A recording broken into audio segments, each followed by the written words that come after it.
Romantic Tales. Chapter 31. Long time no see, Chin Chu greeted calmly after seeing the man inside. Damn, it really is you. Why didn't you tell me you were coming back? Get in the car, let's find a place to catch up. Unable to resist her coaxing, Chin Chu had no choice but to get into the black Jaguar. The owner of the Jaguar was Chin Chu's childhood friend, Gao Ran. As soon as he got into the car, Chin Chu's phone rang. You don't have to pick me up, I have something to do and will be back later. Just leave the documents I need to sign in my office and cancel all my appointments this afternoon. That's all. Then he quickly hung up. You're back at GK? Gao Ran asked with a smile. Yeah. How long has it been? A little over a week. Gao Ran slapped his forehead. Fuck, if it weren't for my goddamn supervisor forcing me to study in another city, I would have heard about your return from the news. But you're so mean you didn't even call me. I tried but it didn't go through. Oh right, we're not allowed to turn on our phones when we study abroad. Gao Ran was obviously excited. Half an hour later, the two sat down at an elegant tea house. The private room was decorated in an antique style and was very charming. Gao Ran looked at Chin Chu across from him and exclaimed, How long has it been since we last met? 7 or 8 years. 7 years exactly, Chin Chu replied. Time flies. You were just a kid before you left the country and now you're the president of GK. Huh. Aren't you the same? 7 years ago you were a thug who loved to fight. Now you're the captain of the criminal police department. What a contrast, Chin Chu said as he picked up his teacup. Don't mention it. My dad said that my grandfather was a police officer and so is he. In my generation I don't care if I don't get married or have kids, but I have to be a police officer. Otherwise he won't acknowledge me as his son. A police family is not bad, Chin Chu said indifferently. Bullshit, I don't want to be a police officer at all. The salary isn't much and there's a lot of trouble.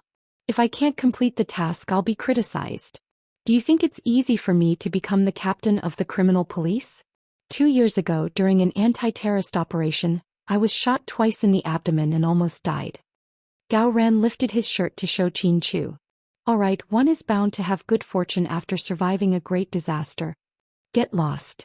Don't make sarcastic remarks. I'd rather we switch positions. You can be the captain of the criminal police and I'll be the president. Huh. Sure, Chin Chu answered seriously. Come on, I don't have the talent for business. I'll just happily be a little police officer. After saying that, Gao Ran picked up the teacup and took a sip. Look at you, it's one thing to go abroad but you didn't come back for 7 years. Do you know how much I missed you?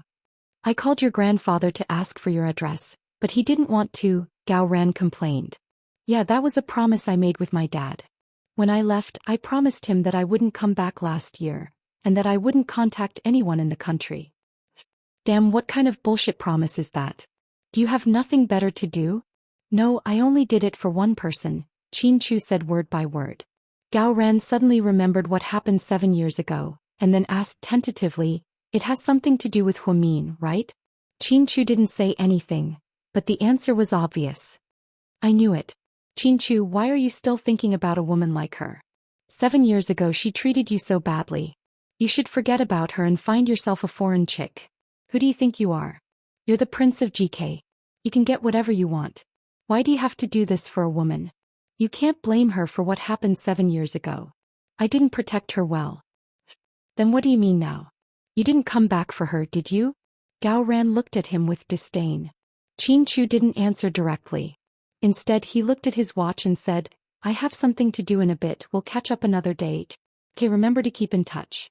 Gao Ran stood up to walk him out. When Chin Chu returned to the company he went straight upstairs to the president's office.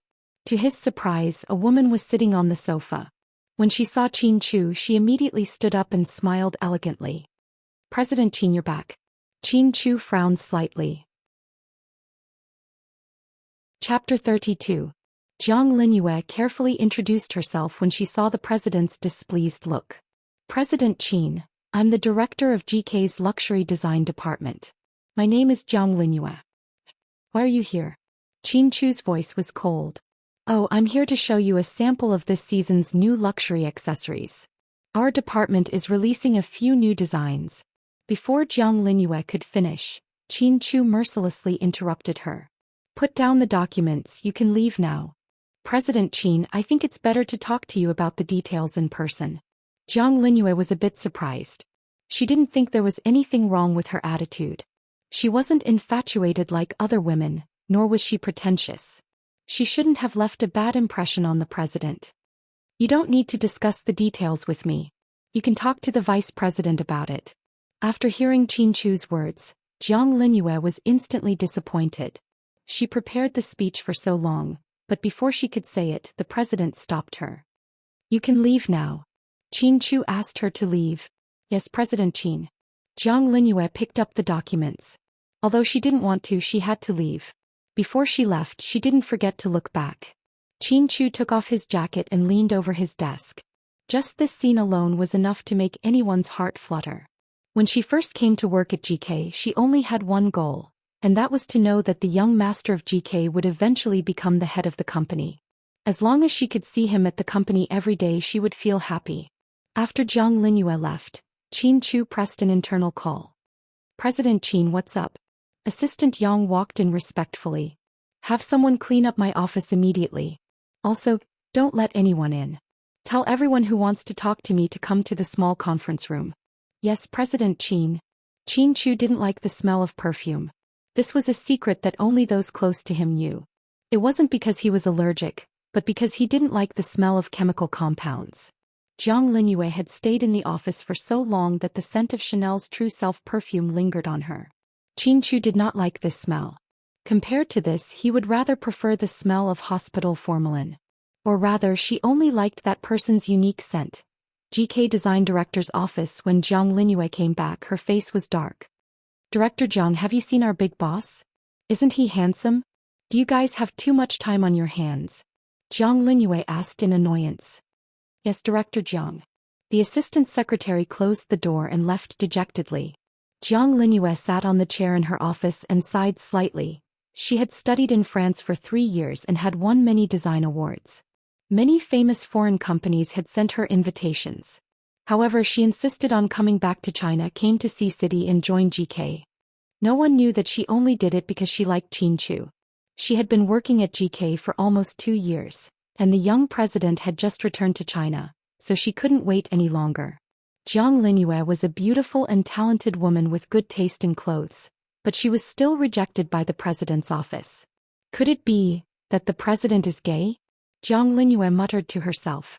She remembered that magazines often wrote that good-looking men, especially those who didn't have girlfriends, were mostly gay. There was no need to talk about Chief Qin's looks. There was simply no blind spot. As for his girlfriend, she had also inquired about many people. Everyone said that President Qin didn't have a girlfriend, so she tried to get close to him. However, she was rejected at the first step. At noon, Qin Chu had just finished his work and was about to go for lunch when he heard a notification from his phone. He opened his WeChat and saw that someone in his classmate group had asked, "Did Goddess Hua set a wedding date? Does anyone know?" He registered his WeChat account a few days ago after he came back to China, so he didn't have any friends on WeChat. He was only added to the group by Ms. Yao because of the party last time. He didn't expect to hear news about Hua Min in the group. He immediately rejected the money transfer. "Thank you. I appreciate your kindness, but you really don't have to do this." She hadn't had much contact with Wei Dong in the past few years, so how could she suddenly ask him for money? "Goddess Hua, are you really single?" "Yes, we broke up," Hua Min replied honestly. "Then can you give me a chance?" "Don't joke around, old classmate." Hua Min only felt a little awkward. "I'm not joking. I'm serious. Hua Min, I've liked you for a long time. I've had a crush on you since high school. If you don't believe me, you can ask my desk mate, Big Mouth Lee. He knows everything. It's just that you were with Qin Chu back then, so I didn't have much of a chance. After graduation you had a boyfriend, so I didn't bother you. But I heard from Lingling that you have a girlfriend." Hua Min replied with a question of her own. "I don't have any feelings for her. She's only with me for my family's money. When the time comes, I'll just compensate her." "Then how do you know that I'm not with you for your money?" Hua Min asked again. Chapter 34. You won't. Qin Chu's family is so rich, and you treated him like that at the graduation ceremony. Someone like me is at most a nouveau riche. So, you're definitely not the kind of woman who only cares about money. Old classmate, you must be joking. Thank you for the compliment, but I don't think we're suitable for each other. Why not? I can be really, really good to you. Really, Huamin, I swear I'll be good to you for the rest of my life. I can also take care of your mom and brother for the rest of my life. Wei Dong, thank you. After replying, Huamin exited WeChat and didn't want to waste any more time with him. Wei Dong was just talking about the incident with Qin Chu at her graduation ceremony. Her heart was suddenly in a mess again. Just then Huamin's phone rang. Lingling? Mian, let me tell you, don't pay attention to that scumbag Wei Dong. His character is horrible. I heard that he's always changing women. He just told me to help him persuade you. He even said that as long as you agreed, he would immediately go and get the marriage certificate with you. He's really out of his league. Ha, he was just joking, I didn't take it seriously. What joke? He's serious. When we were in school, he always sneaked food into your desk like a henchman. You know that. He wants to marry you, and I believe that. After all, you're his goddess. But men are all like that. They always want what they can't get. As long as you're together, you'll get sick of it within a few years. Then they'll still cheat on you. I've seen a lot of scumbags like him. I know, Lingling. Okay, I'm just reminding you. After hanging up, Huamian arrived at Fourth People's Hospital. Huamin brought the buns and egg drop soup he bought into Yang Meirong's room. Mom, you must be hungry. There was a bit of traffic on the way here. Huamin smiled. Yang Meirong's face was still dark. She didn't say anything and just took the food from Huamin's hands and started eating. I'm leaving the hospital tomorrow. Huamin froze for a second. Then he counted the days and realized that it was about time. I'll ask the doctor. We'll leave when your blood pressure drops. When are you getting married? I heard from Jixin that he already bought a house, Yang Meirong asked calmly. Yang Meirong had been with Ning Ziyuan for a long time. Although he hadn't been home much, Yang Meirong treated Ning Ziyuan well. At least she didn't give him a hard time. She just wasn't very enthusiastic. Not anymore. Huamin bit his lip and replied. Yang Meirong paused in the middle of eating a bun.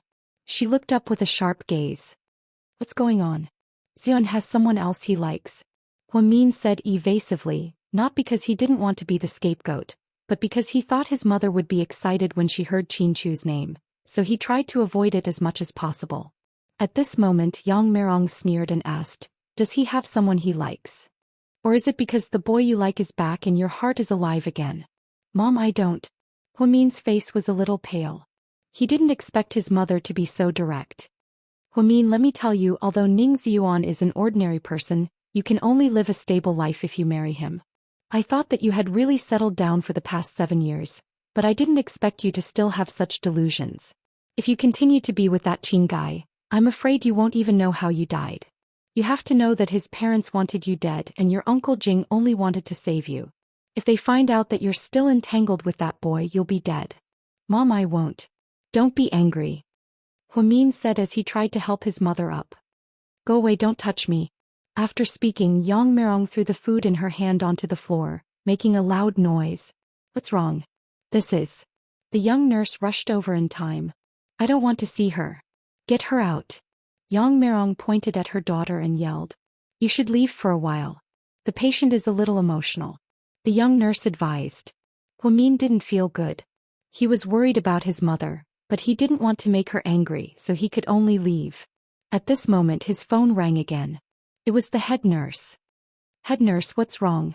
Huamin, the director has approved your reward. Come to the hospital. Chapter 35. Okay, I'll head back now. After leaving Fourth People's Hospital, Huamian took a bus back to the first hospital. Head nurse's office dashed Huamin about your request last time. I spoke to the director and he approved it. This is your bonus. Then the head nurse handed him a leather envelope. Huamin took the envelope and was surprised to find that it was quite heavy. Head nurse, how much is this? 20,000 yuan. That much? Huamin was shocked. The director said that this is a very important event. The leader woke up and is recovering well. He told him to reward all the medical staff who participated. Thank you, head nurse. Thank you, director. No need to thank me, you deserve it. Plus you took a big risk. Huamin smiled and didn't say anything else. With this 20,000 yuan he could pay off his credit card and pay off Lingling. This was great. It felt so good to be debt-free.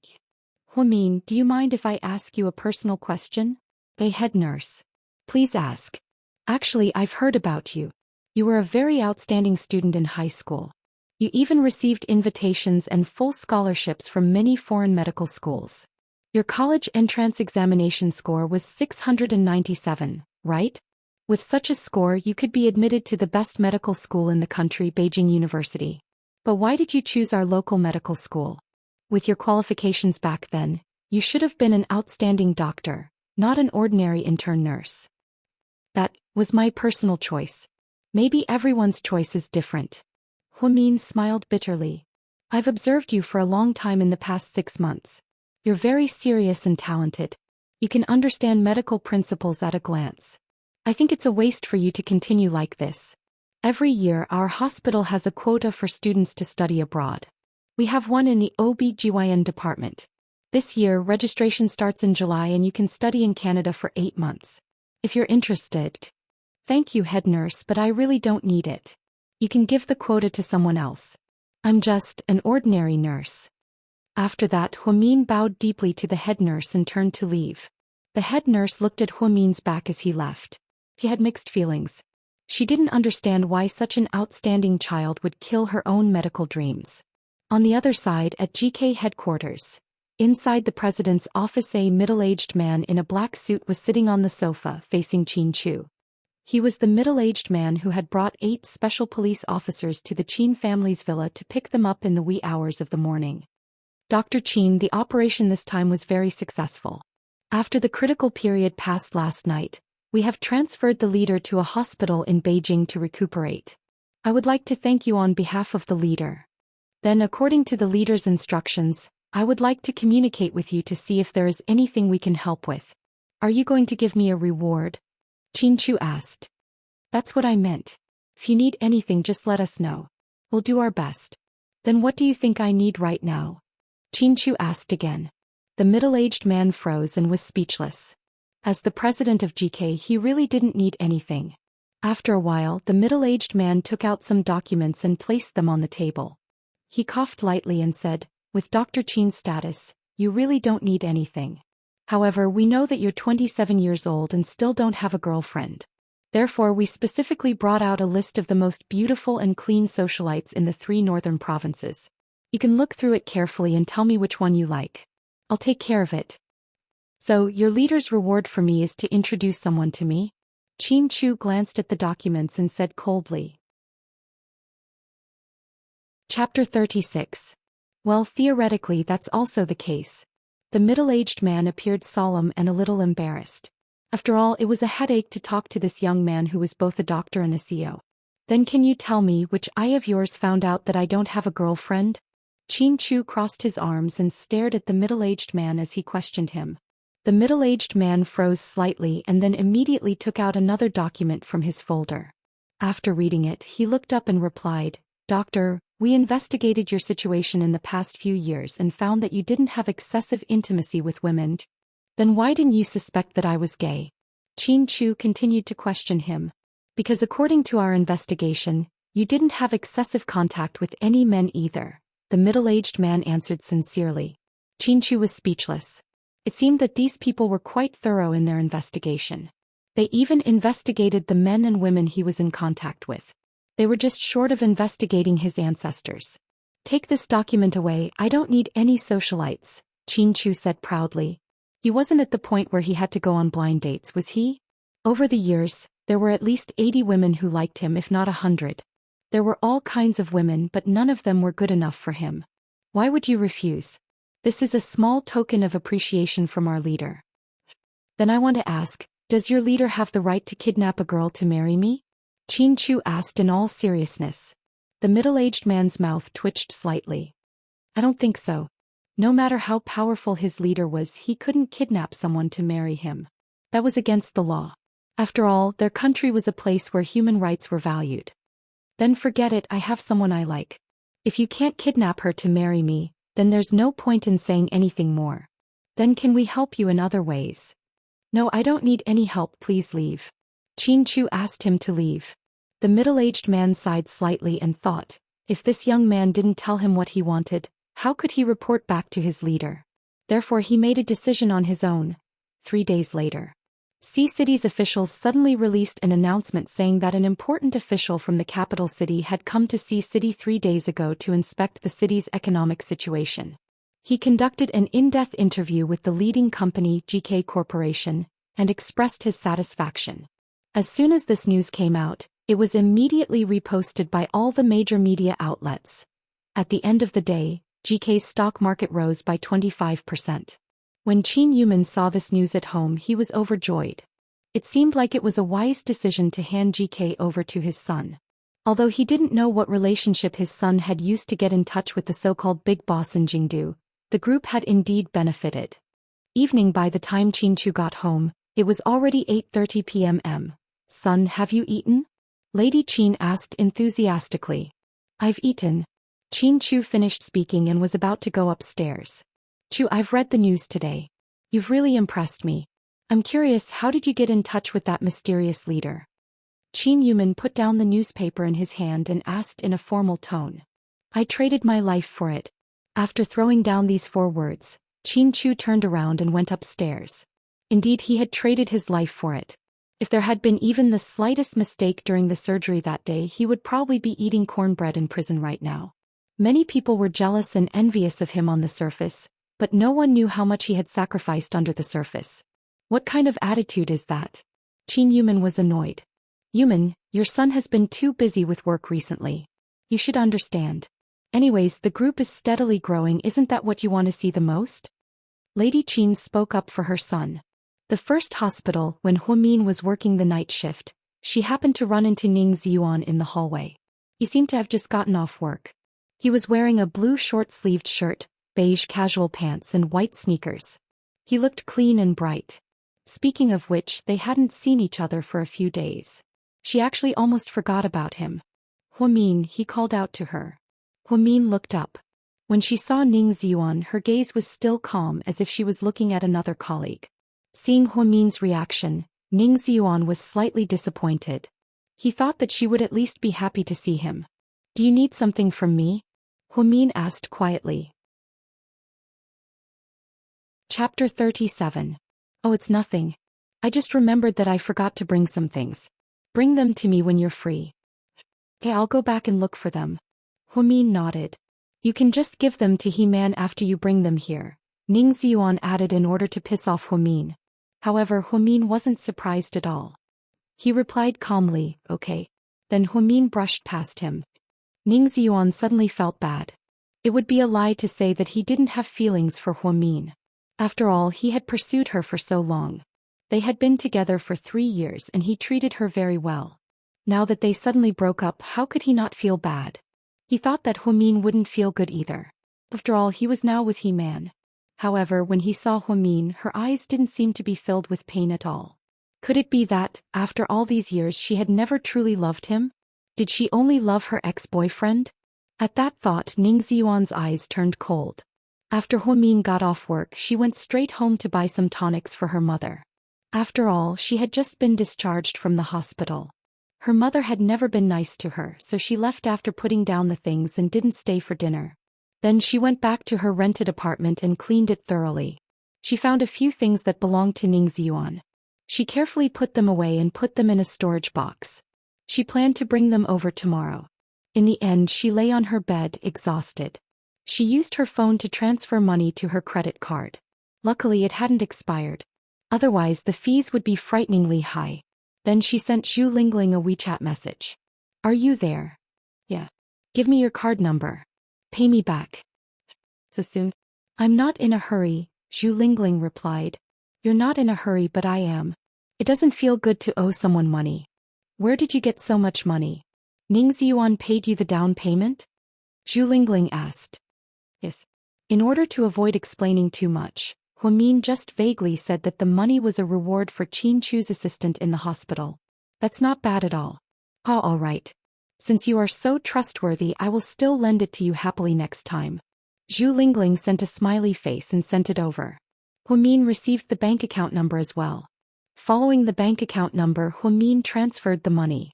Although she only had 2,000 yuan left for living expenses after taking the bonus from the hospital, she felt a lot more relaxed. Lying on the bed, Huamin played the piano version of Canon. Suddenly, Huamin felt that living a simple life was also a kind of beauty.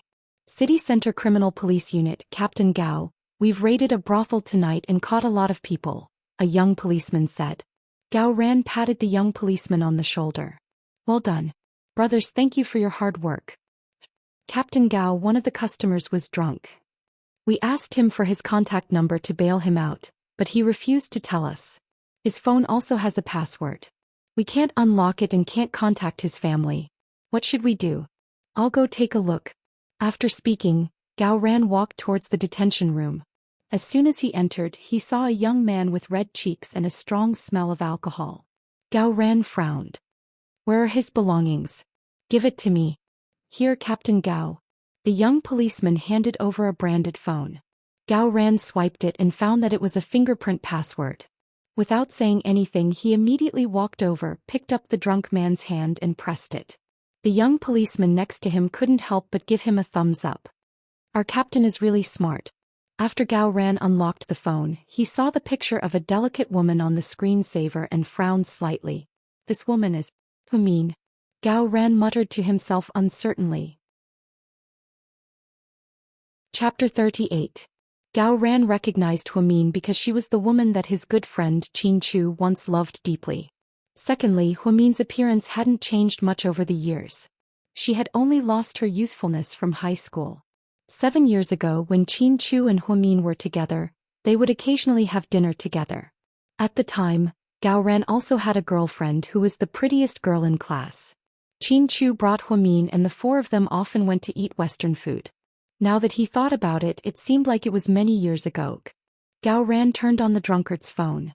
As expected, he found a contact named Mion in the contacts list. Gao Ran guessed that it must be Huamin.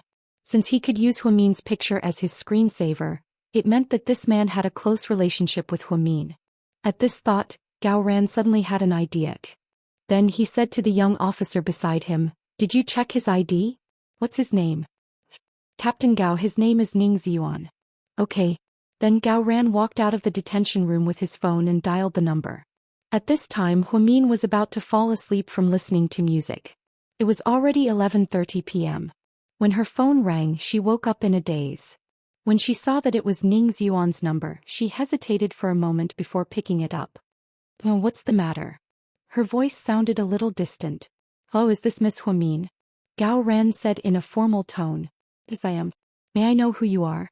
"I'm the captain of the city's criminal police force. Tonight, we caught a prostitute called Ning Ziyuan during our anti-prostitution operation. Is this person your friend?" "That's because we found your contact information in his phone." Gao Ran purposely emphasized the word whoremonger. Huamin was surprised to hear this. "Prostitute? Ning Ziyuan? How could this be?" "Miss Huamin, are you still listening?" Gao Ran asked again. "I'm here. Ning Ziyuan is your friend, right?" "Yes," Huamin replied. "Then can you come and bail him out now?" After a moment of silence, Huamin slowly replied, "All right, I'll be right there." After hanging up the phone, Gao Ran smirked. Then he took out his phone and dialed a number. Qin Chu was a night owl. Perhaps it was because he had just returned to China not long ago, so he often looked at the company's data in the study room at night, and then made a cup of coffee to study the stock market. "Hello. Chu, you have to treat me to a big meal." "Now? What time is it?" Qin Chu looked at his watch. "It's the middle of the night. Is this Gao Ran sick?" "Come to the police station now, I have a surprise for you." Not interested, Qin Chu immediately rejected. Gao Ran was embarrassed. "Ahem. Don't regret it.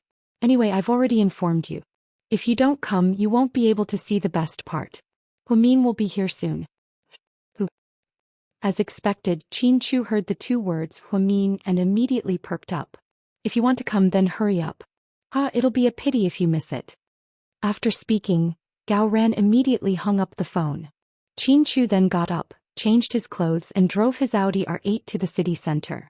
When Qin Chu arrived at the municipal bureau, Huamin was not there yet. Gao Ran stood at the door and said proudly, "Just wait, Huamin will be here soon." "What's going on? It's so late, why is she here?" The reason Qin Chu was in such a hurry was not because he wanted to see Huamin, but because he was worried. It was so late, why would a girl like Huamin come to the municipal bureau? Did something happen? Just as Gao Ran was about to answer, he saw a thin girl walk in. Her long hair was loose and she wore a long beige sweater. It was very pleasing to the eye. Qin Chu noticed it as well and he immediately looked towards the door. Hello, I just received a call. I'm here to bail out Ning Ziyuan. Hu Min's voice was a little hoarse. She did not seem to be in a good state of mind.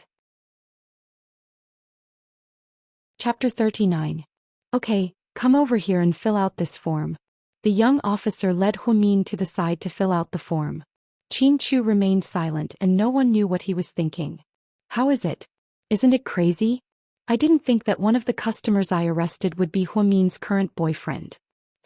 They already broke up, Qin Chu said calmly. Ha, you even know that. You're way too well informed, aren't you? Gao Ran laughed.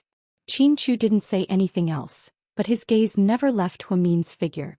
After Hu Min paid the 2,000 yuan bail, she let out a sigh.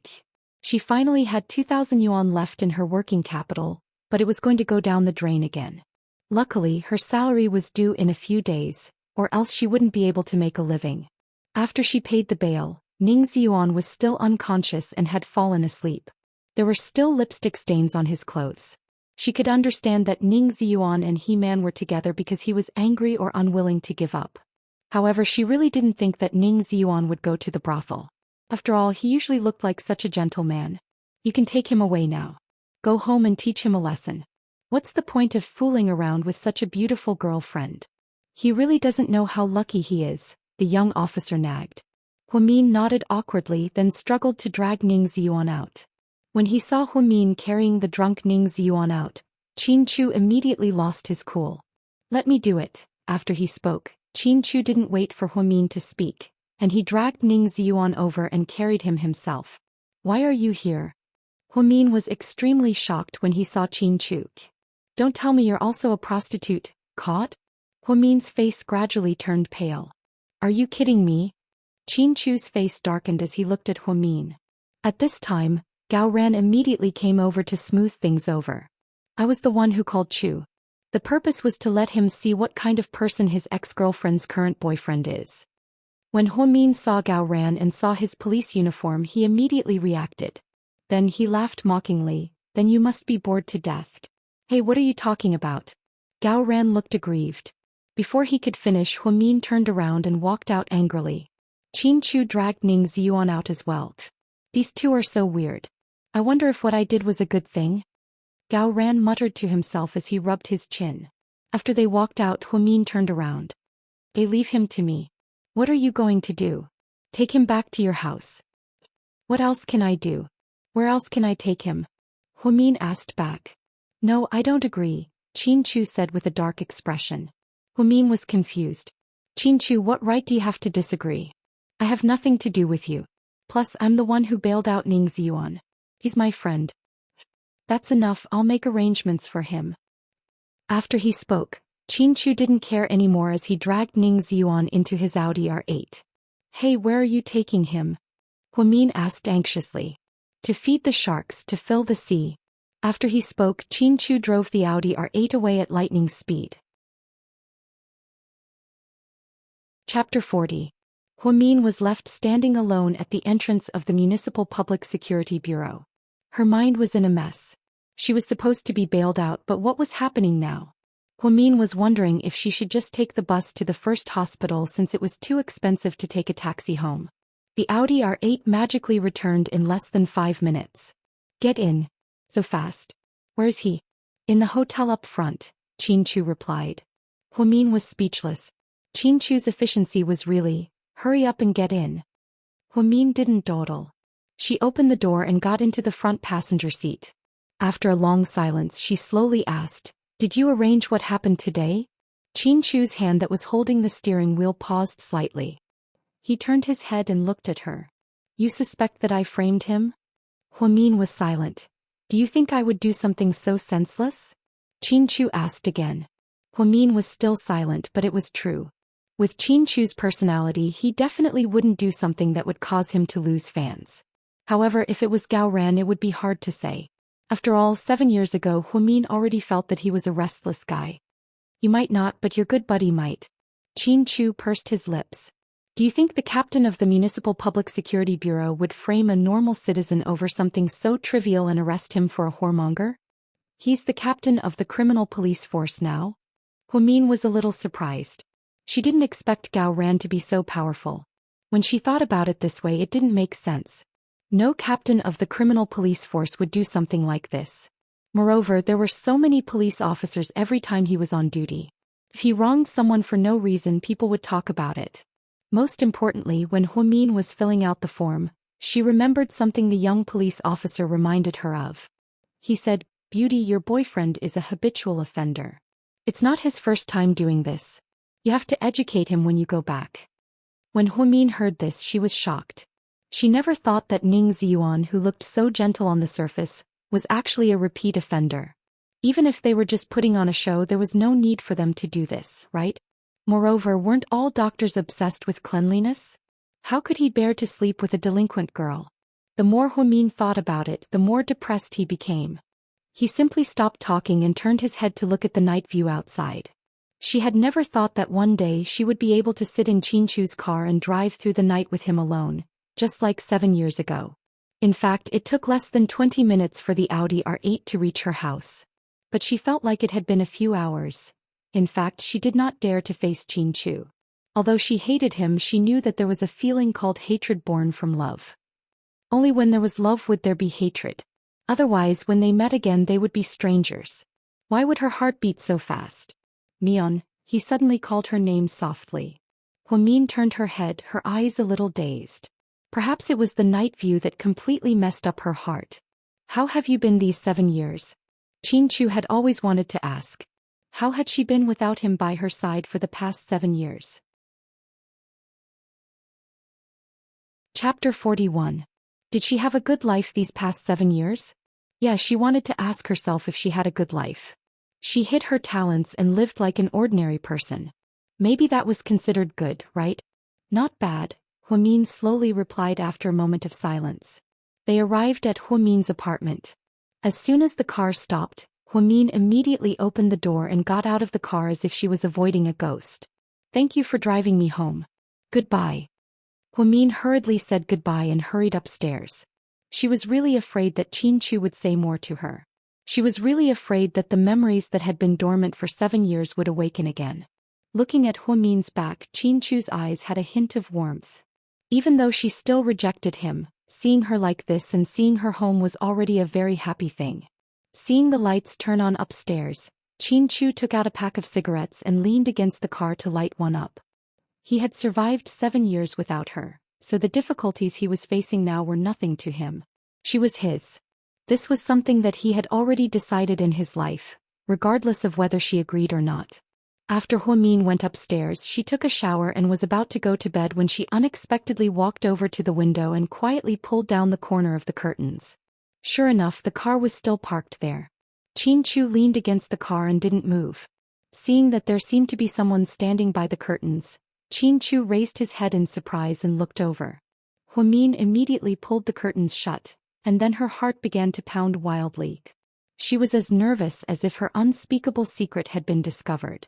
Why was she like this? It had been a long time, hadn't it? Why was she still so nervous when she saw him and made eye contact with him? Lying in bed, Huamin tossed and turned, unable to fall asleep. She had already become indifferent to Ning Ziyuan. If they didn't end up together, then it meant that their fate had come to an end. She had tried to persuade him to stay. She didn't owe him anything. But if Qinchu kept appearing in her life, then where should she go from here on out? She thought for a moment, then posted a message on WeChat. "Everyone will meet someone in their life who they can't be with. We will always be annoyed by the irresistible love that can even be compared to life. In the end, we will go through a painful separation and think that this is the biggest regret in life. After time passes, when you look back at those ridiculous years, you will realize that you have to thank yourself for the choice you made back then. Because I began to understand that those people who couldn't be with me were actually the wrong people." Huamian got up and went to the bathroom not long after she posted it on WeChat. When she came back, there were a few comments. There were a few people to be liked Huamian. The young nurse Huang Yu wrote, "Senior sister, don't be sad. Life is still long. Huamian mean, Mean. The reason why she addressed Huang Yu as senior sister and junior sister was because Huang Yu also graduated from the city's hospital's advanced blood care program. Her best friend Zhu Lingling wrote below, "Girl, it's rare that you don't have to work the night shift. Go to bed early and don't let your imagination run wild. When you wake up tomorrow it'll be a new day." Huamin replied, "Girl, sometimes I really want to find a place where no one knows me and start over." Zhu Lingling replied again, "How can I do that? Don't abandon me. You're my best friend." Huamin only replied with a smiley face after reading the reply and didn't say anything else. Wei Dong commented below, "Only by leaving the wrong person can you meet the right person. You can't give up the whole forest for a crooked tree." Huamin replied with a polite smiley face. The truth was, sometimes she really felt tired and wanted to start over somewhere else. However, that was impossible because she still had her mother and brother to take care of. Before her brother started working, she couldn't just leave them alone. The next day, Huamin slept in because it was her day off. When she heard the doorbell, she got up and opened the door. When she saw Ning Ziyuan, Huamin wasn't awake yet. She said groggily, "You're here to get your stuff, right? I've already packed it for you." "Mian, I'm here to see you," Ning Ziyuan looked at Huamin and said in all seriousness. Chapter 42. "Oh, come in and wait for me. I'm going to brush my teeth and wash up."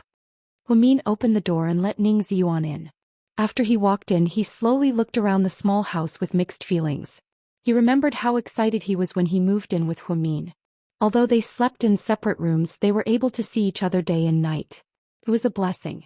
If it wasn't for the class reunion, they might have already had their wedding. Ning Ziyuan hated Huamin's ex-boyfriend. They broke up so many years ago, why was he still bothering them? If he was so rich, why didn't he just find another girlfriend? Why was he bothering Huamin? After Huamin changed, he went into the bathroom to wash up. When he came out, he saw Ning Ziyuan sitting on the sofa reading the newspaper.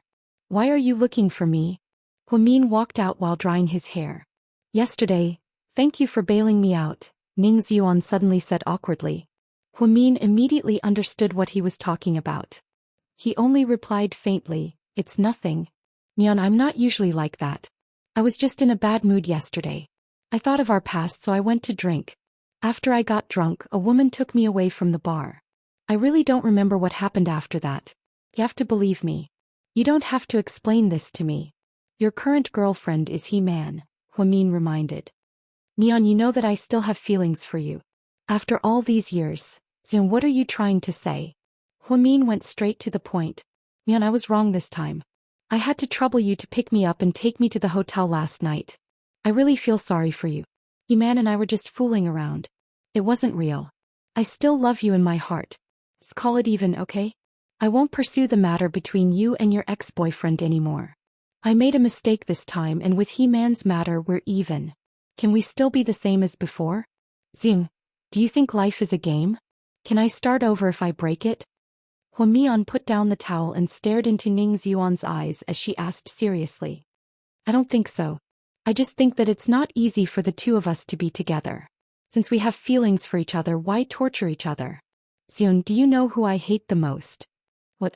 Ning Ziyuan was stunned. "It's a liar." "I'm not lying, Mian. Yesterday was the first time I did something stupid. I won't do it again. But the police told me that you have a criminal record in the police station. It's not the first time you've committed rape. You're a repeat offender." As soon as Huamin finished speaking, Ning Ziyuan's face immediately turned pale. After a long while, he stuttered and said, "Don't listen to the nonsense of those stinky policemen. They are all black money. They only want money after they catch people and frame me." "Jian, that's not the point. The point is that we can't go back." "Why? Do you still want to be with your ex-boyfriend? Just because he's richer than me?" Ning Ziyuan was a little angry. "Don't drag him into this. It has nothing to do with him. I don't believe you. You must still love him and can't forget him, right?" Ning Ziyuan asked aggressively. "Ziyuan, I already explained. You know that I never lie. The truth is what it is." "Then there's no chance of us getting back together?" Ning Ziyuan asked bitterly. Huamin was silent. "Okay, I got it." After speaking, Ning Ziyuan took out a wad of cash from his bag and placed it on the coffee table. "I heard that you paid 2,000 yuan for my bail yesterday, and another 1,000 for my hotel room. That's a total of 3,000 yuan. Here, I don't want to owe you anything. Or even now. Huamin, I'm warning you, don't regret what you did today. When that rich kid doesn't want you anymore and has had enough of you, don't come begging me to take you in.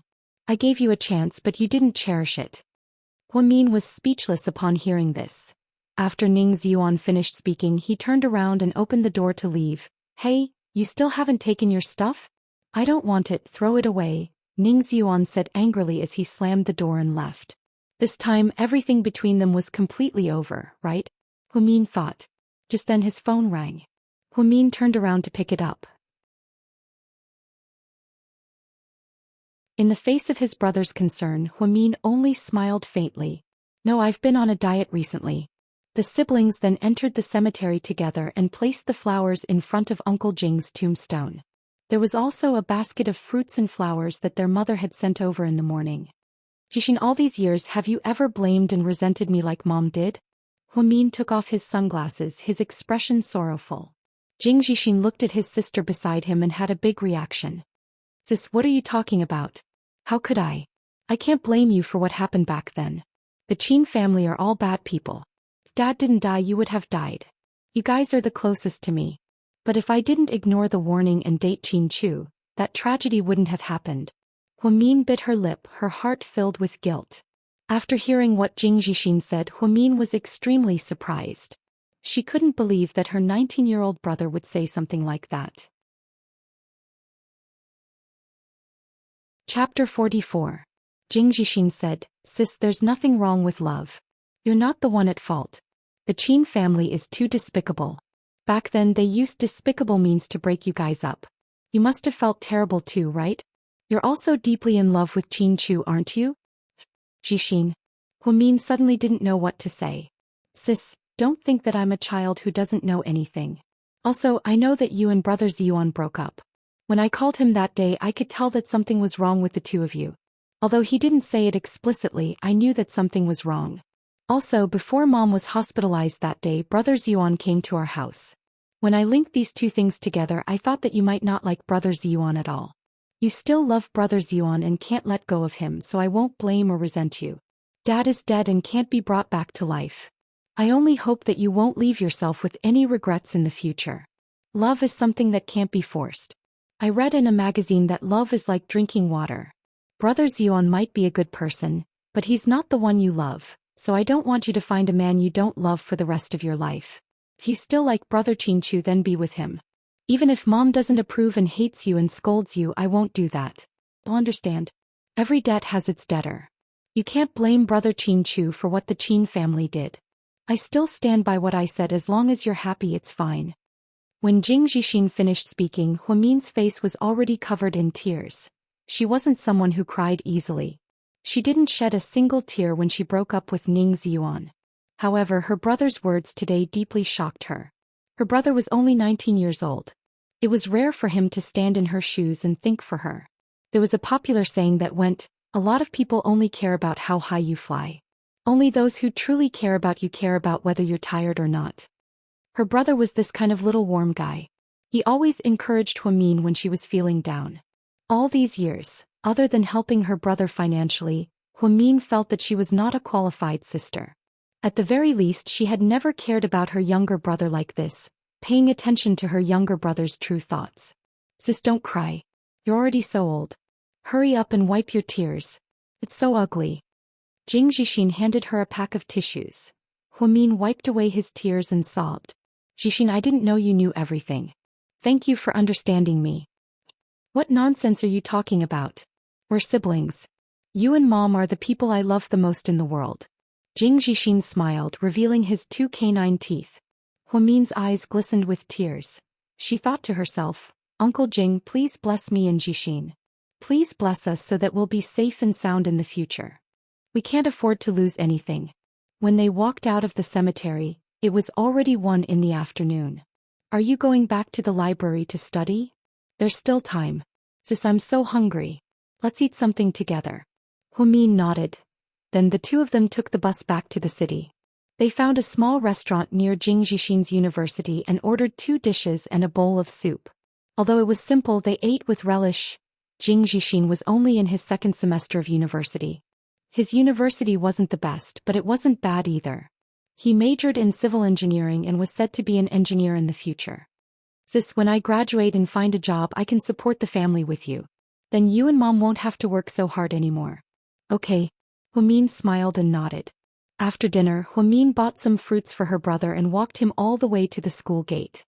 Sis, hurry up and go back. Call me if you need anything. Jing Jixin waved goodbye to Huamin. When Huamin returned to her rented apartment, she spent the entire afternoon cleaning. As a medical worker, she was seriously obsessed with cleanliness. By the time she finished, it was almost 6 in the evening. Exhausted, she curled up on the sofa and watched TV to pass the time. Just then her phone rang. She looked at the caller ID and saw that it was an unknown number. Are you Jing Jixin's sister? A boy on the other side of the phone asked anxiously. I am. Sis, I'm Jing Jixin's roommate. Jing Jixin just got into a car accident on campus. He's being sent to the first hospital in the city right now. Hurry up and go. After hearing this, Huamin felt her vision go dark, and she almost fainted. Chapter 45. Huamin didn't even remember how she walked out of the house until she arrived at the hospital's emergency room. The doors to the operating room were closed and many people were waiting outside. She saw her mother lying limp on a chair in the hallway, crying her heart out. Mom, how's Jixin? My poor Jixin, you have to be safe or else how am I going to live? Yang Merong closed her eyes and cried as if she couldn't see Huamin. 2 nurses were about to come over and scold her for being quiet, but when they saw Huamin they were surprised. Huamin, are you a family member of the patient as well? Huamin nodded with a pale face. Slightly, how's my brother? What's his situation? I don't know yet, but he was pretty scary when he was brought in. His heart rate was irregular and his blood pressure was terrifyingly high. The doctor is trying to save him right now, just wait. Okay, I got it. Huamin felt weak all over as if she was about to collapse. They were still eating lunch together, talking and laughing. How did this happen in the afternoon? If something really happened to Jixin, she couldn't imagine how she and her mother would live on. 7 years ago, Uncle Jing's death had already cast a layer of frost over the family. If something happened to her brother, she was afraid that she wouldn't be able to live on. Just then she saw the other family members crying. Only then did she remember to ask what was going on. Then a middle-aged man in his 40s walked over, wearing gold-rimmed glasses. Huamin recognized him. He was Jing Jixin's university teacher. Mr. Sun, what happened? It's like this. Apparently Jing Jixin got into a car accident on his way back to his dorm from the library. This time Jing Jixin wasn't the only one who got into an accident. 3 other children were also seriously injured. It was a chain accident, the teacher replied with a heavy tone. Huamin was slightly shocked. How is that possible? Isn't there a speed limit on campus? How could such a serious accident happen if the speed was so slow? I wasn't there at the time. I'll have to wait for the surveillance footage to come out. However, according to the students who witnessed it, a Porsche sports car was speeding and destroyed a lot of public goods in the school. It also injured 4 students and finally hit a big tree. Porsche sports car. Huamin frowned. She couldn't imagine what kind of person would drive a sports car in a crowded university campus. He even destroyed a lot of public property. Where's the perpetrator? Where is it? Huamin was fuming. They have already escaped. The girl in the passenger seat is also said to be seriously injured and is in the hospital for emergency treatment. However, the school has already called the police. The traffic police and the police are already involved in this matter. You don't have to worry. How can I not be worried? I still don't know what's going on with my brother. Huamin's tears fell as he spoke. 3 hours later, the door to the operating theater opened. Huamin and his mother rushed forward to stop the doctor. Dr. Liu, how's my brother? His condition isn't very good. We've already tried our best to resuscitate him, but there's still a blood clot in his brain. Moreover, the location of the clot is very sensitive. We don't have enough time to perform a second surgery. In a moment, the neurosurgery department will come up with a plan and discuss with your family about how to treat him. After hearing this, Huamin and his mother's legs turned to jelly. If the situation wasn't good, it meant that his life wasn't out of danger. She knew the theory behind intracranial hemorrhage. The surgery she did with Qin Chu was similar to this one. It was an extremely difficult surgery. Even the slightest mistake would leave behind sequelae. In the best-case scenario, It would result in a decrease in intelligence and uncoordinated limbs. In the worst-case scenario, it would result in paralysis or a vegetative state. Oh my God, my poor son. What have I done to deserve this? Yang Meong knelt on the ground and wailed. At this moment, Huamin felt like the sky was falling down. Chapter 46. Patient's family, quiet down. We can't make noise here. The medical staff immediately stopped them. Mom, calm down. Shut up. It's all your fault, you jinx.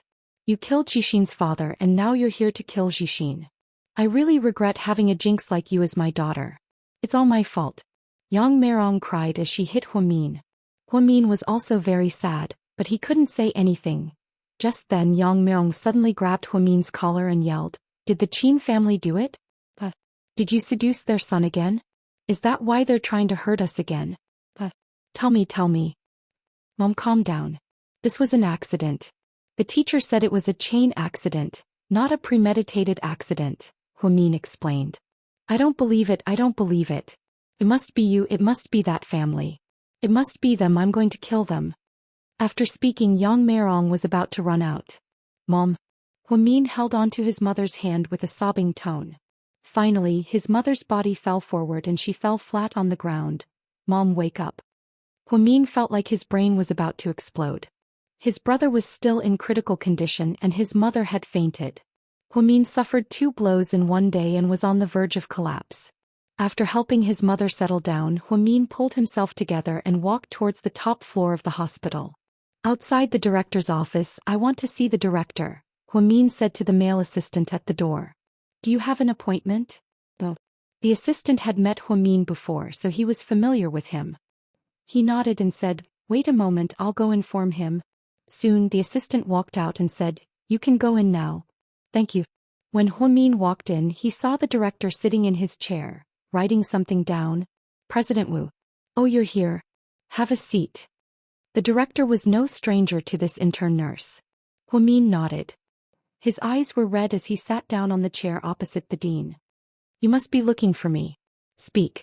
The hospital director thought that perhaps the nurse felt that the bonus he had given her last time was not enough, so she came to ask for something again. Unexpectedly, Huamin almost burst into tears the moment he opened his mouth. Director, I beg you, please save my brother. What happened? Tell me slowly, don't rush. President Wu looked at her and stopped what he was doing. He adjusted his glasses and said in a serious tone. Director, my younger brother was involved in a car accident at school today and was sent to our hospital for emergency treatment. The chief surgeon said that his head was severely damaged and he was still in critical condition after this operation. He also suggested a second operation in the near future. However, because the location of the damage in his brain is relatively sensitive, the risk of the second operation is very high. He is only 19 years old today. I only have one younger brother and I don't want to lose him. Please help me. I see. Don't worry, I'll make a call and ask. Then, President Wu dialed the internal line of the Department of Neurosurgery and talked to the doctor there. A few minutes later, President Wu hung up the phone and said in a serious tone, Huamin, your brother's situation is really complicated. Dr. Liu from the Department of Neurosurgery told me that he is not confident that he can perform the operation well. Even if the operation is successful, the patient may suffer from sequelae. Then what should we do? What if we don't perform the second operation? Will it be better? Huamin was anxious. President Wu shook his head. Listen to me. The current situation is like this. If we don't perform the second operation, his life will be in danger at any time. Because if the blood clot in the brain is not completely removed, it may cause a brain hemorrhage.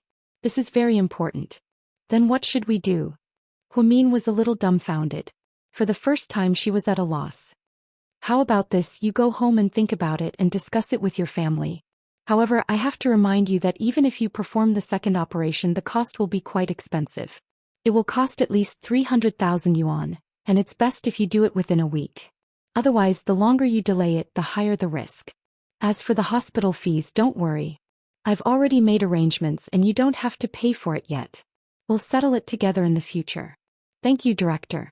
I'll go home and think about it. After she finished speaking, Huamin stood up in a daze. 300,000 yuan for the operation was a sky-high price. Where was she going to find that much money? Wait a minute. The director suddenly shouted. Huamin turned around tiredly. Huamin, the special professor who performed the operation on the leader, Dr. Qin, is an old acquaintance of yours, right? President Wu suddenly thought of this key question. Chapter 47. After a moment of hesitation, Huamin nodded. She knew that she couldn't hide this from the director. Yes, we've known each other for a long time, she said evasively. That's easy. If you're a friend, I suggest that you ask Dr. Qin to operate on your brother. You should know that he's a medical doctor from Harvard and is an authoritative expert in neurosurgery. You should have seen how he operated on the leader last time. If he agrees to be the chief surgeon with the help of our hospital's chief surgeon, your brother's chances of success will be much higher. What do you think? Okay, I'll think about it. Thank you for the reminder. After speaking, Huamin turned around and left the director's office. She felt extremely conflicted. Should she ask Qin Chu for help? This was worse than killing her. She needed to raise money first. After all, 300,000 yuan wasn't a small amount. Inside the hospital room, when Huamin walked in, his mother was already awake. She was still in a bad mood. Mom, I have something to discuss with you, Huamin said quietly. Yang Meirong turned her head away. Her face was pale and she didn't respond. I just went to the director's office and asked about Xixin's condition. The director also suggested that Xixin undergo a second surgery, but it's very expensive. It'll cost 300,000 yuan. Even if we have to sell our house and our land, we have to save Xixin. Money is nothing, Yang Meirong said fiercely as she glared at Huamin. Huamin nodded. That's what I think too. I'll do whatever it takes to save Xixin. Mom, you have to take care of yourself. Leave the rest to me. I'll go raise the money first. We can sell the house, we can rent it. Yang Meirong lowered her head and said in a muffled voice. It's too late to sell the house now.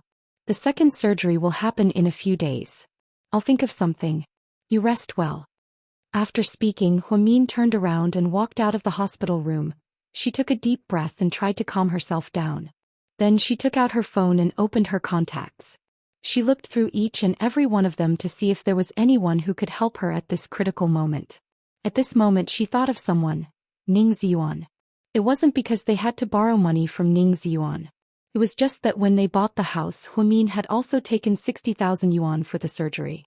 Her salary was not high. She had saved 60,000 yuan while working part-time. It was not easy. Therefore she wanted to ask Ning Ziyuan if he could return the money to her. Then she went to Ning Ziyuan's new house. She had only been to this place a few times. Initially she had planned to move in after she got married. However, after they broke up there was nothing else. This was a 33-story apartment building. It was located at the edge of the 3rd Ring Road, and the transportation was quite convenient. Ning Ziyuan lived on the 9th floor. Huamin took the elevator directly to the 9th floor, room 902. Just as he was about to knock on the door, he saw that the door was ajar. She slowly opened the door. Before she walked in, she saw a pair of women's high heels at the door. They were purple and very seductive. Then a flirtatious voice came from the bedroom. Aya, you haven't showered yet. Go, you're so dirty. There's no rush. I'll shower after I'm done. Ning Ziyuan's voice had a hint of playfulness. Huamin thought that she had come at the wrong time. It was better not to say anything. Just as she was about to turn around and leave, she accidentally knocked into a pair of shoes on the shoe rack, making a loud noise. Who is it? Ning Ziyuan immediately walked out of the bedroom to check. When he saw Huamin, he was obviously surprised and then embarrassed. Why are you here? Huamin saw that Ning Ziyuan was only wearing boxers. She immediately turned her head and said, something happened at home and I need some money. So, I wanted to ask if you could return me the money I paid for the down payment. Chapter 48. Money? No, I used it all to buy a house. If you want it, just wait. I'll pay you back when I have enough money. Okay, I got it. Huamin turned to leave. Huamin, what happened to your family?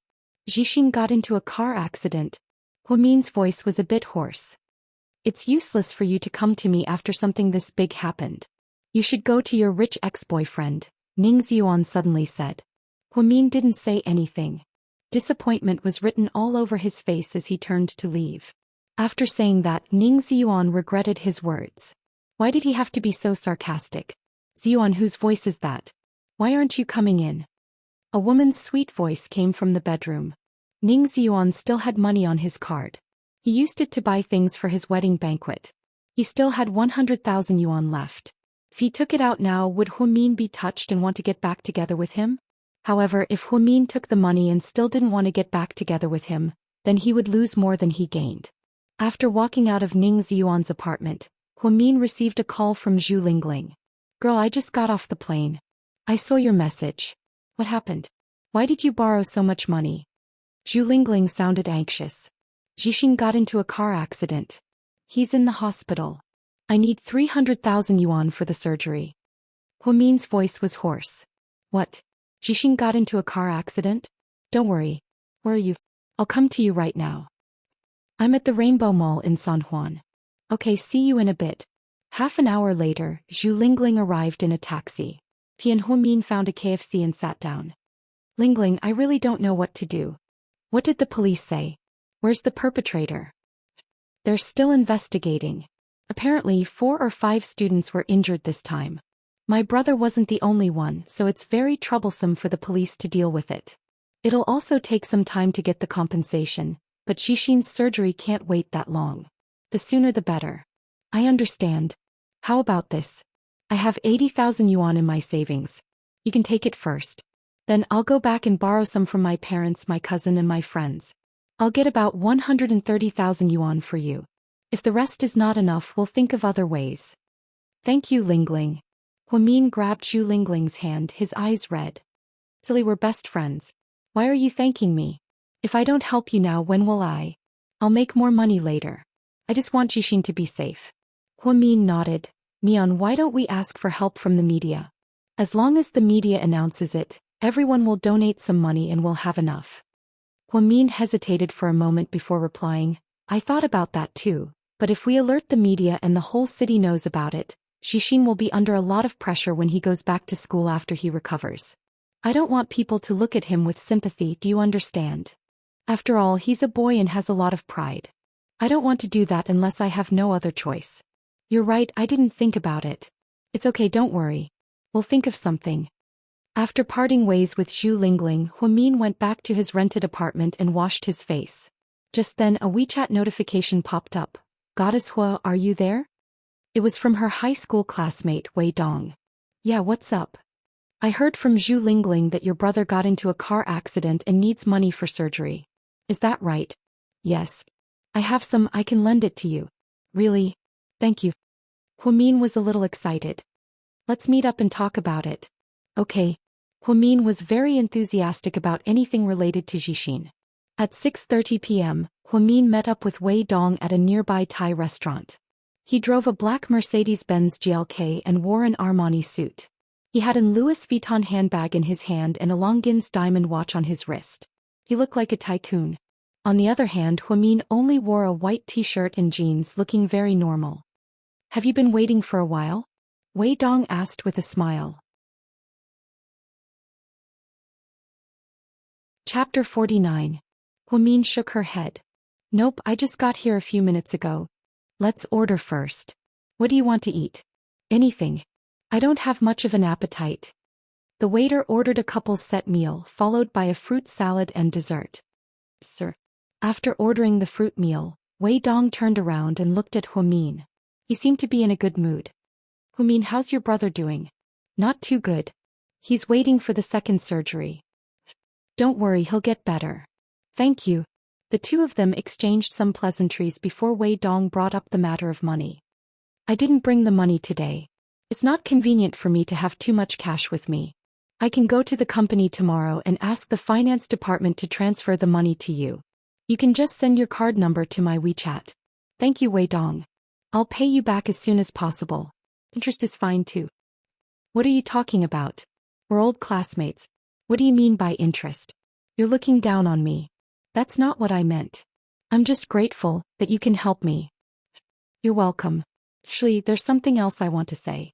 You might think I'm despicable, but I'm speaking from the bottom of my heart. Huamin, you don't have to pay me back. I only have one condition. Will you be my girlfriend? Huamin's expression changed slightly. She wasn't too surprised. With her intelligence, there was no way she wouldn't know what Wei Dong was thinking. There was no free lunch in this world and there was no pie that fell from the sky. Everything had a price. But I heard from Lingling that you have a girlfriend. I don't want to get involved in someone else's relationship, Huamin replied faintly. Huamian, give me a chance. I'll definitely treat you well. I'm not playing around. I can get engaged to you immediately and get married within a month. If I marry you, I'll buy you a car and a house so you can live a good life. I'll even take care of your mother and brother for the rest of my life. Wei Dong reached out to hold Huamin's hand. However, before he could touch her, Huamin raised her head and put her hand on her hair. It looked like she was tidying her hair, but she was actually trying to diffuse the awkwardness. Wei Dong, you don't like money diggers. You don't like women following you for money. But how can you be sure that I'm not following you for money? I'm not a fairy and I'm not otherworldly. I also have a desire for money. The Lolidragon on TV is just a story. It doesn't exist. Don't have too many fantasies and expectations of me. There's always a gap between reality and fantasy. Huamin had said this to Wei Dong before, but he didn't seem to take it to heart. No, you're not. If you were doing this for money, you wouldn't have dumped Qin Chu. Compared to Jigi, my family is nothing, Wei Dong swore as he threw out this excuse. Upon hearing Qin Chu's name, Huamin felt a dull ache in her heart. Qin Chu was a past she couldn't go back to. Huamin, I really like you. Please give me a chance, Wei Dong begged again, his eyes full of sincerity. Chapter 50. About this. Let me think about it, then I'll give you an answer. I'll wait for you. Wei Dong stared at Huamin in a daze. After leaving the cafeteria, Huamin went straight to the hospital. Her brother showed no signs of waking up and was being monitored in the VIP ward. Her mother's mental state was even worse. Her blood pressure was unstable and would rise from time to time. Huamin sat on the bench outside the VIP ward tiredly with her head lowered. Huamin. Head nurse, Huamin said with difficulty when she saw who it was. I've heard about what happened to you. I'm giving you a few days off to take care of your brother. Thank you, head nurse. I know about your family's situation. Everyone in the OB/GYN department put together 5,000 yuan of our own accord. Take it, we'll think of something else if it's not enough. No, I can't take it, head nurse. Huamin was a little flustered. Take it, it's a small token of our appreciation. I hope your brother recovers soon. Huamin nodded, tears glistening in her eyes. She begged Ning's yuan, but it was useless. She begged her classmates, but they made conditions. They said that they were taking advantage of the situation, but they were taking advantage of the situation. Now that her colleagues were doing this for her, she was very touched. In reality, kindness was mutual. Huamin had worked hard in the OB/GYN department for the past 6 months. She had done all sorts of hard work and often worked overtime for her colleagues. She was very popular. Although the head nurse was strict, she was a very nice person. I'll go back to work then. Cheer up, your brother still needs you. After patting Huamin's shoulder, the head nurse turned around and left. Just then she received a WeChat message. Huamin took out her phone and saw that it was from Zhu Lingling. I heard that you borrowed money from Wei Dong? Yeah. Don't borrow money from him. You know how he feels about you. You're like a lamb in a tiger's den. Are you saying that the sheep Wei Dong entered the mouth of this tigress? Stop fooling around. Are you kidding me? I'm serious. He definitely won't lend it to you for free. Zhu Lingling was annoyed. Yes, he does have a condition. He said that he wants to get engaged to me and get married within a month. What do you think? I want to agree. Are you crazy? You want to marry him? That kind of person? Don't you know what kind of person he is? Zhu Lingling was anxious. Lingling, I'm going to get married anyway. It doesn't matter who I marry. I don't like him anyway, so what does it matter? Zhu Lingling remained silent.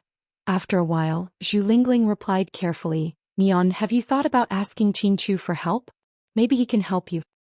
I'd rather marry Wei Dong than beg Qin Chu. Seeing how determined Huamin was, Zhu Lingling didn't say anything else. After Wei Dong went home, he was in a great mood. He knew that Huamin was in desperate need of money, so it was only a matter of time before he agreed. Therefore he told his class president Han Su about this to show off. So word spread among the classmates, and the news spread like wildfire. Qin Chu was in the middle of a meeting when he suddenly received a friend request on WeChat.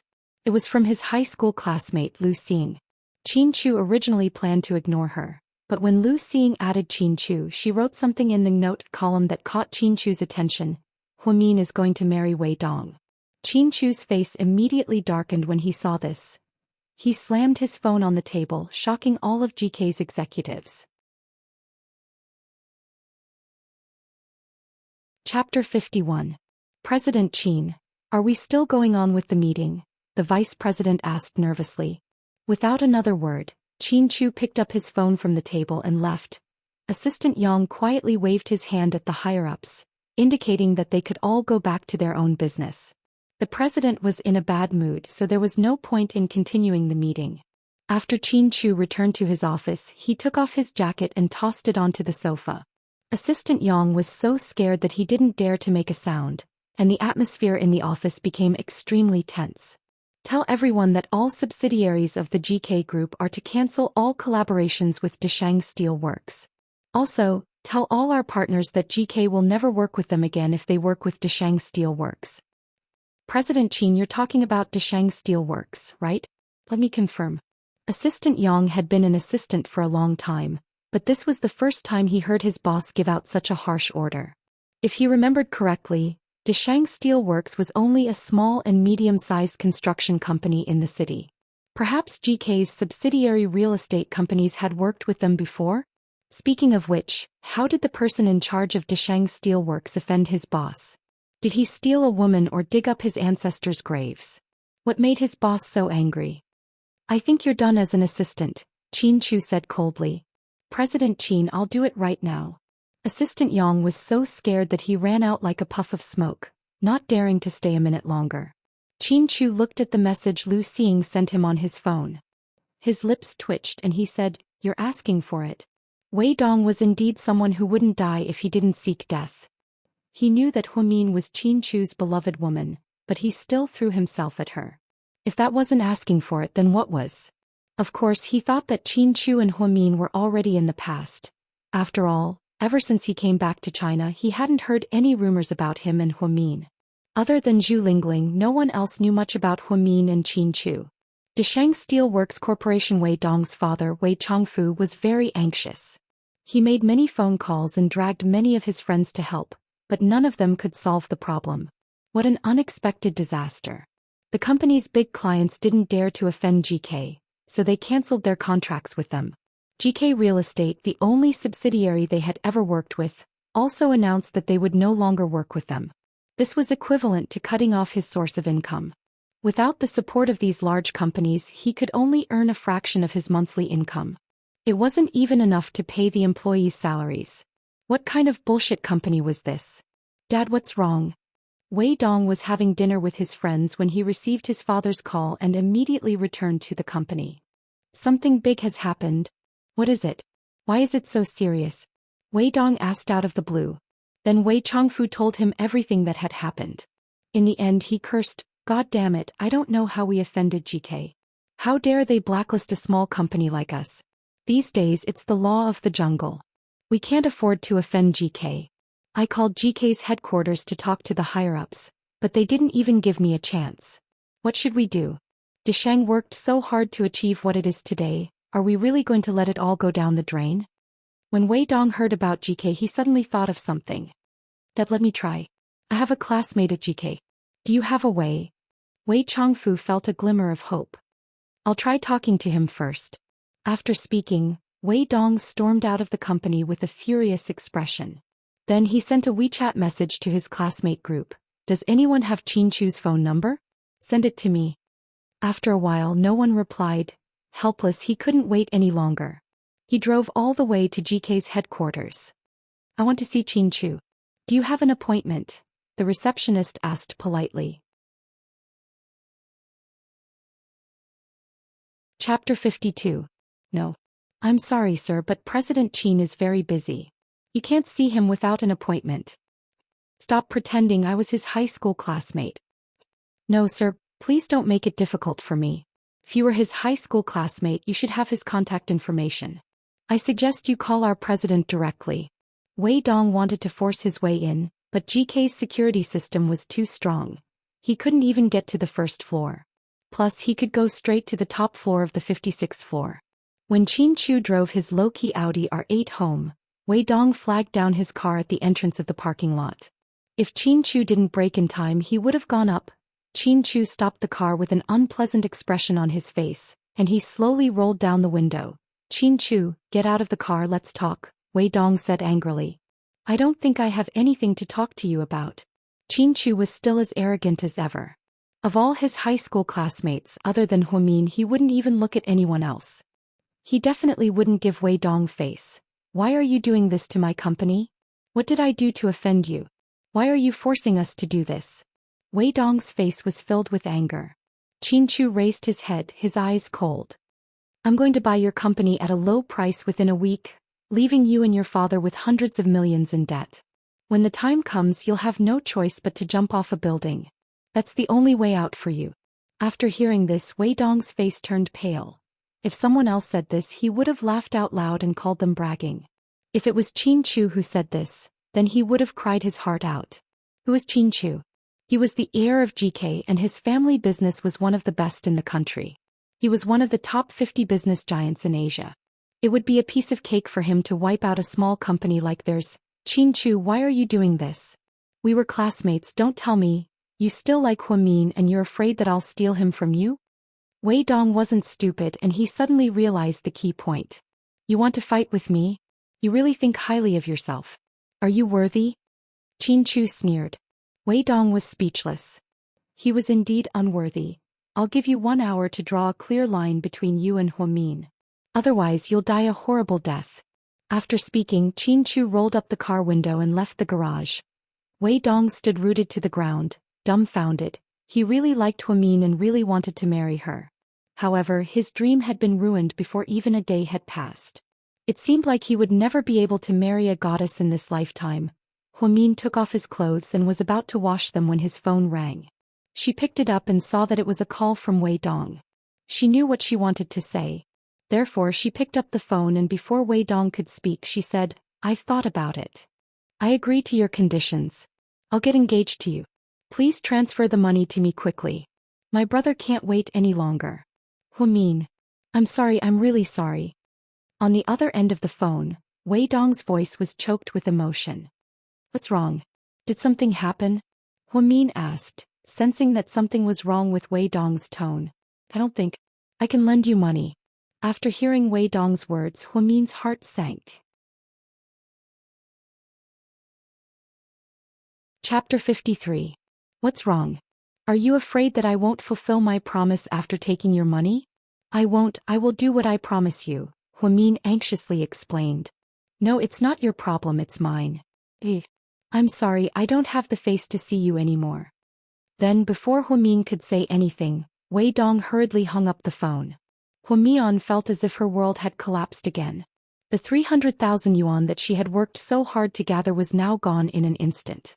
She really wanted to cry, but Jixin was still waiting for her in the VIP operating room. In the end, she thought that if she couldn't do it, then she would go to the media. Even if everyone laughed at her, she didn't care. Saving Jixin's life was more important. She picked up her phone and was about to search for the media when she received a call from the hospital. Mian, hurry up and come over. Your brother's condition isn't good. Okay, I'll be right there. Half an hour later, outside the VIP room of the first hospital. This situation is rare, but it also means that the patient can't afford to wait any longer. I suggest we perform the surgery immediately, but I'm not sure. Huamin, I heard from the director that you know Dr. Qin, the special guest professor from last time. If that's the case, I suggest you ask Dr. Qin to perform the surgery. He'll be able to handle it better. After all, you don't want to see any sequelae. Let me think about it. There's no time to think. The patient is suffering from secondary cerebral hemorrhage. If this drags on, he'll die. Okay, wait for me. I'll go now. In the end, her love for Jixin overcame all rationality. Even if Qin Chu laughed at her, even if Qin Chu made things difficult for her, he had to try, for her dearest brother. Qin Clan Headquarters.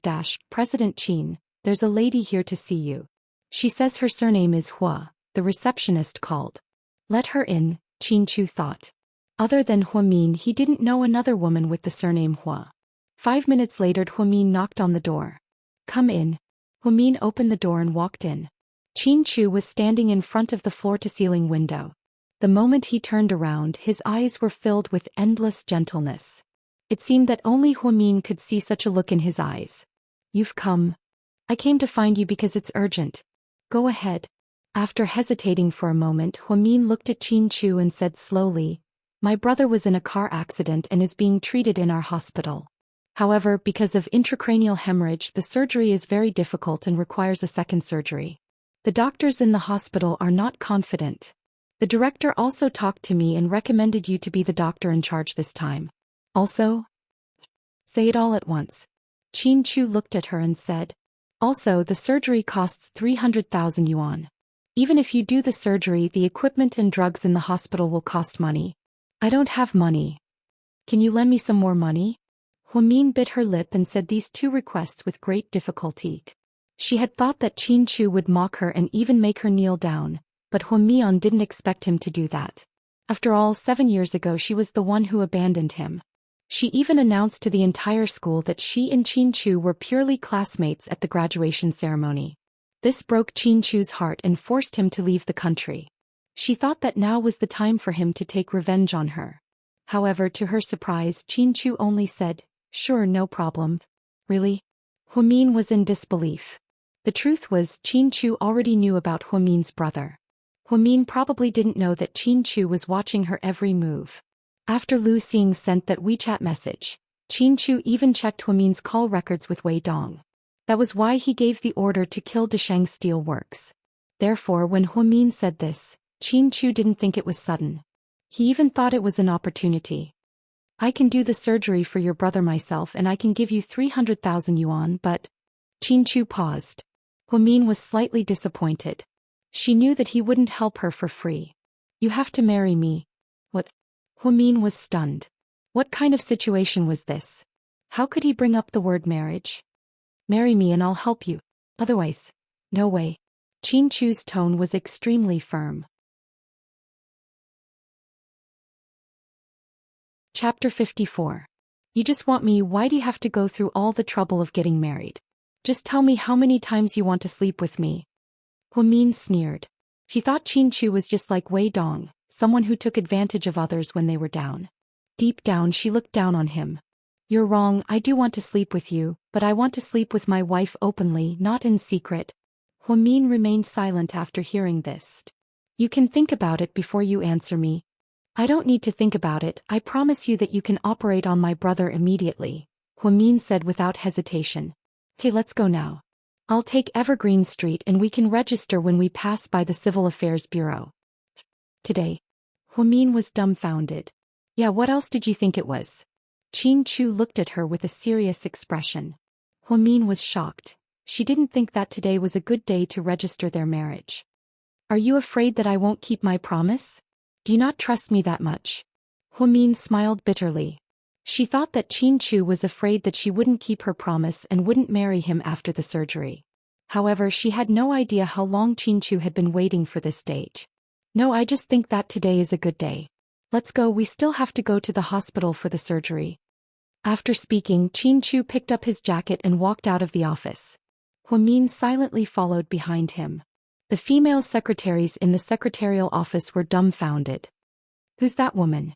I thought the president doesn't allow other people into his office? Why is she allowed in?" "I don't know, she doesn't look like the president's girlfriend. She's not very pretty and she's dressed very normal. Could she be the president's new nanny?" "Are you crazy? Would the president personally interview a nanny? Why don't we ask Assistant Yang?" After the female secretaries finished their discussion, there was indeed someone who didn't know what was good for her and asked Assistant Yang. "Assistant Yang, who's that woman? The president seems to treat her differently." "How would I know? It's also my first time seeing it," Assistant Yang said innocently. "Doesn't registration require a household register?"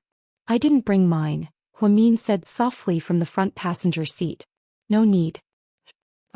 Huamin was dumbfounded again. This was the first time he had heard that a marriage registration did not require a household register.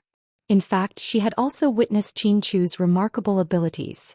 Inside the Civil Affairs Bureau in the VIP reception room, the staff handed them a small red booklet. "Is that all?" Huamin asked uneasily. Yes, we can check your household registration through the system. I wish you a happy marriage. Let's go. Qin Chu quickly picked up one of the red books. He seemed to be in a good mood. Huamin followed behind him. He still couldn't believe that they could register without taking anything. She didn't know that when Qin Chu went to the garage to get the car, he called the middle-aged assistant of the leader. Then he confidently asked for this reward. The middle-aged man was too efficient. How could the Civil Affairs Bureau dare to be negligent? Inside a tea house in Beijing, leader, I've done what you asked me to do. This kid is really special.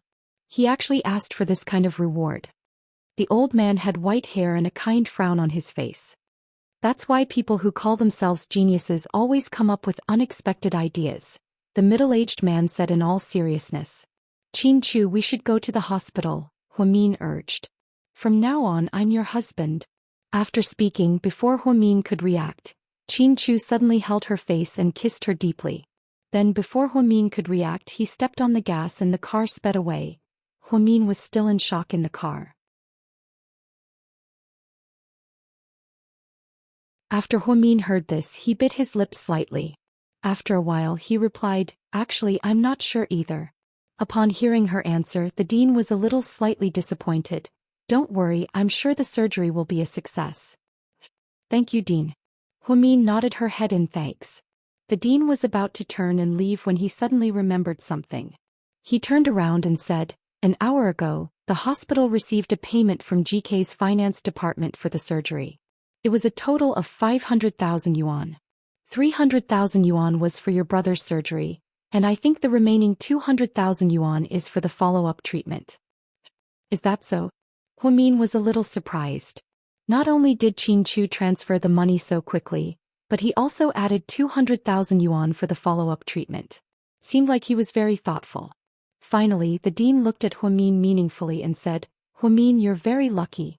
After speaking, the dean turned around and left. Huamin stood there in a daze. She used to think that she was the luckiest person in the world to have met Qin Chu. Later, when Uncle Jing got into an accident and they broke up, she was in so much pain. She always thought about how great it would be if she never met Qin Chu. How great it would be if she never went to second high. However, now that time had passed, she realized that the dean was right. When she was in a desperate situation, there were so many people around her, but the only person who could help her was Qin Chu. It was as if she felt inexplicably safe with Qin Chu around. Just as her thoughts were running wild, Huamin's phone suddenly rang. Do you need something from me? Huamin's tone was cautious when he picked up the phone. Chapter 56. Huamin, I heard your little brother got into a car accident. A man's voice came from the other end of the line.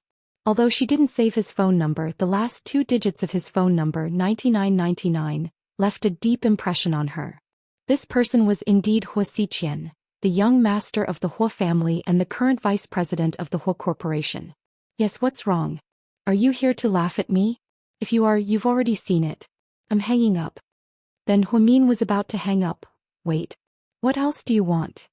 Huamin didn't have a good impression of Hua Xiqian, even though he had been trying to get close to her all these years. For some reason she didn't like him. Huamin even thought that he should be the same as Hua Yanyan and Hua Si. If he hated her, he should show it instead of being so fake. Huamin, you misunderstood me. I told you before that I'm different from Hua Yanyan and Hua Si. You all have the same surname. What's the difference? Huamin asked coldly. Ah, you're right. Then let me ask you, what's your surname? Hua Xiqian asked with a smile. I don't have time to talk about these pointless things with you. I'm very busy. Goodbye. Huamin, I can lend you money. Just as Huamin was about to hang up, Hua Xiqian blurted out. Huamin was surprised. What? You want to lend me money? Yes, I heard that the driver escaped. The police and traffic police are still investigating and you guys haven't received the appropriate compensation. However, your little brother is hospitalized at the first hospital and needs a lot of money for his treatment. I don't think you have any friends who can give you that much money, including your intern's fiancé. So, I think I can lend you the money. You can pay me back in the future without interest. Why are you being so nice to me? Huamin sneered. She understood that one should not be rewarded without any effort. Hua Xiqian was a businessman, not a philanthropist. He definitely wouldn't do a losing business. He was really curious. Why would he do this? Because you're my sister. Hu Xiqian smiled. I don't have such a powerful brother like you. I've said it before, don't call me brother and sister anymore. If you want anything, I advise you to give up because I don't have any shares in the Hu family, and the old man won't leave me any inheritance. You've seen all these years, even if I die on the side of the road, he won't care about me, so I really don't have anything to help you, President Hu. You're thinking too much. What could I possibly want from you? I just want to help you. Really? Thank you, but there's no need. My brother's surgery fees have been settled. Done. Who paid so much for you? Hu Xiqian was a little surprised. You don't need to know that.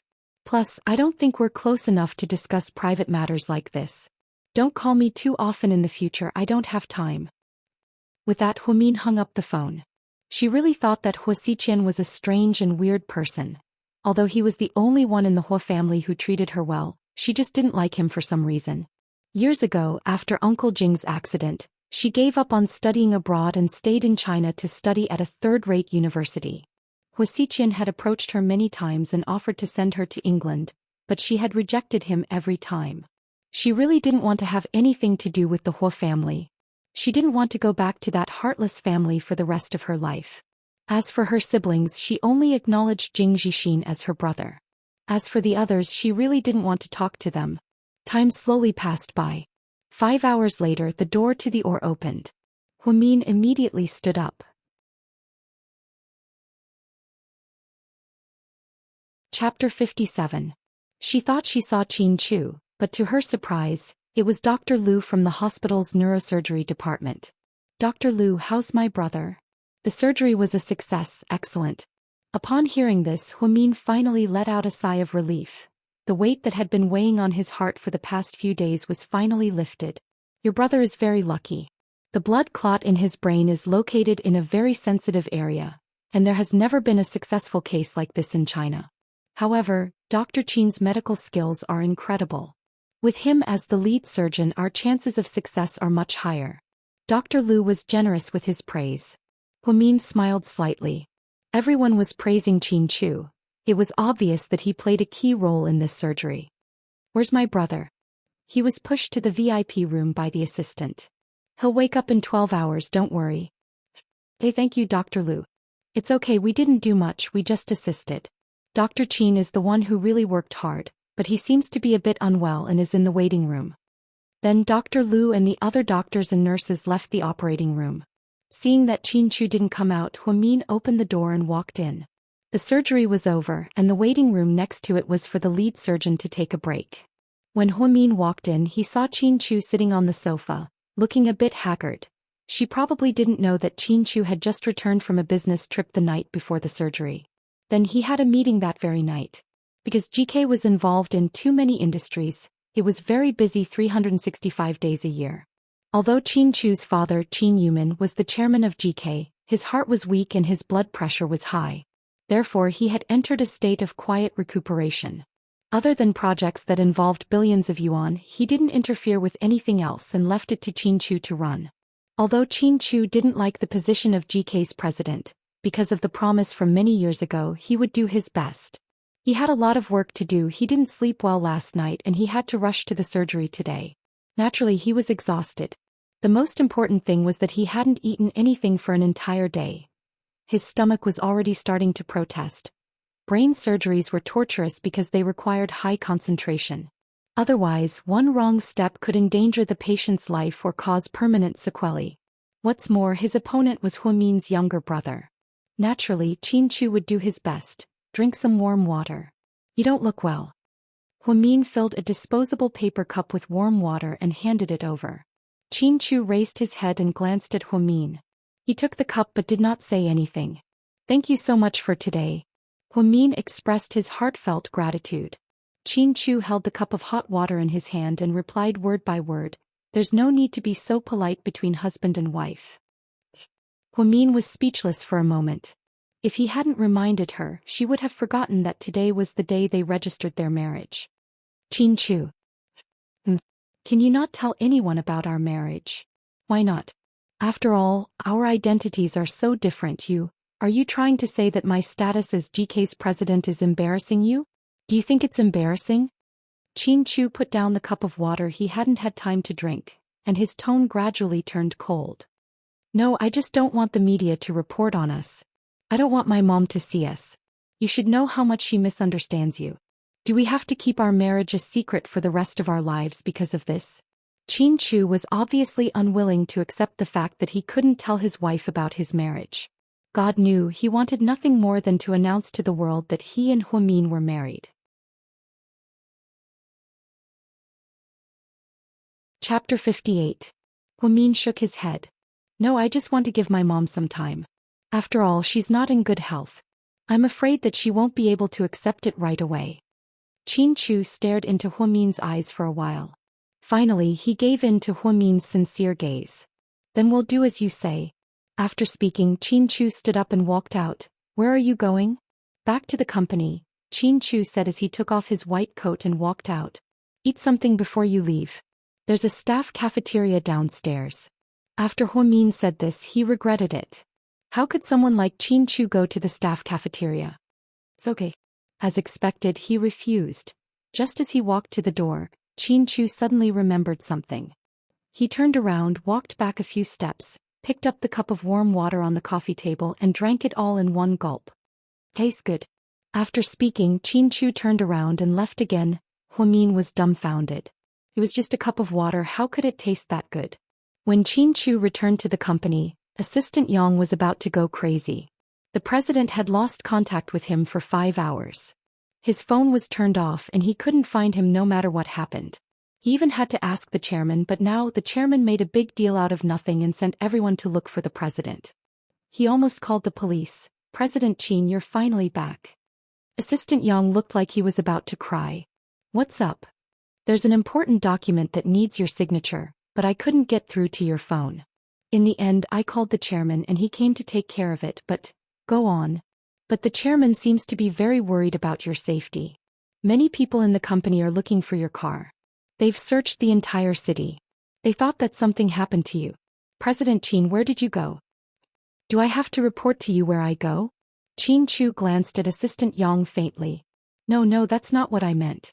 I'm just worried about your safety, Chairman Chin. Also, there are too many things going on in the company. I really can't handle it if I can't find you in 5 hours.